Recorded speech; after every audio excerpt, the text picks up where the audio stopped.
অবশেষে দীর্ঘ ১৭ বছরের অপেক্ষার পর প্রায় দীর্ঘ ৬,৩১৪ দিন পর দেশে ফিরেছেন বিএনপির ভারপ্রাপ্ত চেয়ারম্যান তারেক রহমান। দীর্ঘ সময় পর সশরীরে দলের ভ্যানগার্ডকে কাছে পেয়ে উজ্জীবিত বিএনপি ও অঙ্গ সংগঠনের নেতাকর্মীরা। সঙ্গত কারণেই তাদের চাওয়া পাওয়ার ফর্দটাও বেশ লম্বা। গণতন্ত্র শহীদ প্রেসিডেন্ট জিয়াউর রহমানের হাত ধরে বাংলাদেশে গণতন্ত্র পুনঃপ্রতিষ্ঠিত হয়েছে এবং তার সুযোগ্য সন্তান জননেতা বাংলাদেশে 18 কোটি মানুষের মা মাটি দেশ তারেক রহমান পূর্ণ গণতন্ত্র উদ্ধার হবে ইনশাআল্লাহ। তারেক রহমান ভাইয়ের যে দূরদর্শী রাজনৈতিক চিন্তা চেতনা, তার নির্দেশনা আমরা বুকে ধারণ করি বলেই আজকে এত সুন্দর একটি প্রোগ্রাম এখানে হচ্ছে। তারেক রহমান বিগত 17 বছর যাবৎ গণতন্ত্র ফিরিয়ে আনার জন্য, যদিও উনি দেশে ছিলেন না, কারণ সেটা একটা সন্ত্রাসী কর্মকাণ্ড বলেন, জোর জবরদস্তি বলেন, সেটা 1/11 থেকে শুরু হয়েছে। তারপরে ওনাকে মাইনাস করার জন্য, কারণ এদেশের গণতন্ত্রকে হত্যা করার জন্য যা কিছু করা প্রয়োজন ছিল হাসিনা সরকার, ফ্যাসিস্ট সরকার তা করে গেছে। কিন্তু পরবর্তীতে এসে তারেক রহমান বাইরে থেকেও দলকে এবং দেশকে এগিয়ে নিয়ে যাওয়ার জন্য উনি কঠোর পরিশ্রম করে গেছেন। আমরা আশা করব উনি দেশে যেহেতু আজকে এসেছেন, এটা আজকে আমাদের জন্য খুবই আনন্দের দিন, গর্বের দিন, কারণ আজকে এই দিনের অপেক্ষায় ছিল এদেশের সমগ্র মানুষ, সমগ্র মানে আপামর জনতা সবাই ছিলেন। আজকে আপনারা দেখেছেন যেভাবে সবাই জড়ো হয়েছেন, মানে সবার ভিতরে একটা আনন্দ উদ্দীপনা কাজ করতেছে। দীর্ঘ ফেরার জীবন শেষে তারেক রহমানের দেশে ফেরা। বিএনপির তৃণমূল থেকে কেন্দ্রীয় পর্যায় পর্যন্ত নেতা কর্মীদের মধ্যে ব্যাপক উচ্ছ্বাস দেখা যায়। আমাদের এই চেয়ারম্যান সাহেব এবং বাংলাদেশকে এত সুন্দর করে সাজাবেন, কোনটা শুধু দেশ না, মানুষের চরিত্রকে উনি ইনশাআল্লাহ ঠিক করে দেবেন।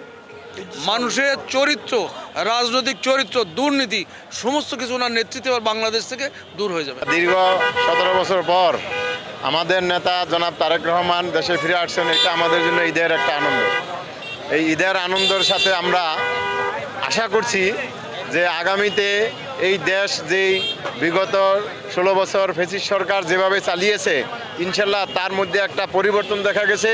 তিনি এই দেশটাকে আগামীতে একটা সঠিক পথে, একটা গণতান্ত্রিক পথে, একটা উন্নয়নের পথে দিক নির্দেশনা দিয়ে জনগণকে উৎসাহিত করবেন, যাতে দেশটা সুন্দরভাবে গড়ে এবং নিজে দেশটাকে পরিচালিত করে সরকার পরিচালনা করবেন বলে আমরা আশা রাখি।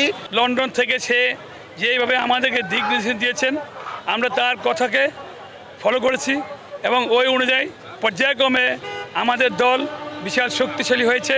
আজকাল সেই শক্তির প্রমাণ বাংলার জমিনে, ঢাকা আনাচে কানাচে প্রত্যেকটা জায়গায় বিএনপি নেতাকর্মী দিয়ে ভরপুর হয়ে গেছে।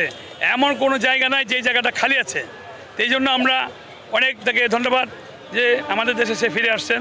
একদিকে অতীতের অপেক্ষা ও নিরাপত্তার ইতি টানার মুহূর্ত, অন্যদিকে দেশের রাজনীতিতে নতুন অধ্যায়ের সূচনার ইঙ্গিত পেল তারেক রহমানের বক্তব্যে। ইঙ্গিত দিলেন দেশ গড়তে তার পরিকল্পনার।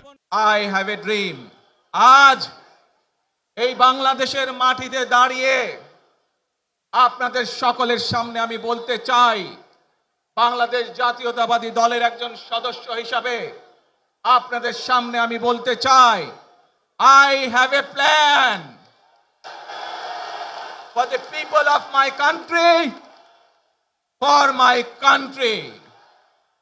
আজ এই পরিকল্পনা দেশের মানুষের স্বার্থে, দেশের উন্নয়নের জন্য, দেশের মানুষের ভাগ্যের পরিবর্তনের জন্য, যদি সেই প্ল্যান, সেই কার্যক্রম, সেই পরিকল্পনাকে বাস্তবায়ন করতে হয়, প্রিয় ভাই বোনেরা, এই জনসমুদ্রে যত মানুষ উপস্থিত আছেন, এই সারা বাংলাদেশে গণতন্ত্রের শক্তি যত মানুষ উপস্থিত আছেন, প্রত্যেকটি মানুষের সহযোগিতা আমার লাগবে। প্রত্যেকটি মানুষের সহযোগিতা আমাদের লাগবে। আপনারা যদি আমাদের পাশে থাকেন, আপনারা যদি আমাদেরকে সহযোগিতা করেন, ইনশাআল্লাহ আমরা আই হ্যাভ এ প্ল্যান বাস্তবায়ন করতে সক্ষম হব। তারেকের প্রত্যাবর্তনে বর্তমান অস্থির রাজনৈতিক প্রেক্ষাপটে আগামী জাতীয় নির্বাচনের আগে ঐক্য, সহিংসতা প্রতিরোধ ও দলের সংগঠনকে পুনরায় শক্তিশালী করা বড় চ্যালেঞ্জ হিসেবে দেখছেন রাজনৈতিক বিশ্লেষকরা। তারেক রহমানের প্রত্যাবর্তনে বিএনপির নেতাকর্মী ও সমর্থকদের মধ্যে নতুন প্রত্যাশা তৈরি হয়েছে। তার বিশ্বাস তার প্রত্যাবর্তন দীর্ঘ রাজনৈতিক টানাপোড়েনের পর দলকে নতুন করে সংগঠিত করবে, পাশাপাশি জাতীয় রাজনীতিতে তৈরি হবে নতুন বাস্তবতা। তার নেতৃত্বে দেশে ফিরবে গণতন্ত্র ও নাগরিক অধিকার এবং রাজনৈতিক স্থিতিশীলতার নতুন অধ্যায়ের সূচনা হবে বলে মনে করছেন রাজনৈতিক বিশ্লেষকরা।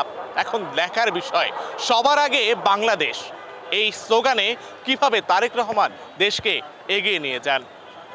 আশিক আরেফিন, ঢাকা জার্নাল।